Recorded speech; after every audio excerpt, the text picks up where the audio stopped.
Hey guys, and welcome back to this channel. In this video, I'll be showing you guys how you can change the background of your videos in CapCut PC. So select a video. I'm just going to select this one. And then you're going to go to remove background and you're going to hit that auto removal button. You can either place it on top here and add another background underneath, or you can place it on the first track. Go to basic, go to canvas and select colors or select patterns, etc, etc. And that is pretty much it, really super simple. I hope it was helpful for you guys. Don't forget to like, comment, share.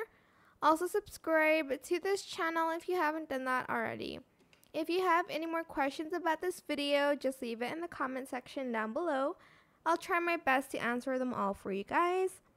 And if you found this video helpful, please click the thanks button as well. That is it for this video. Thank you so much for watching. Bye.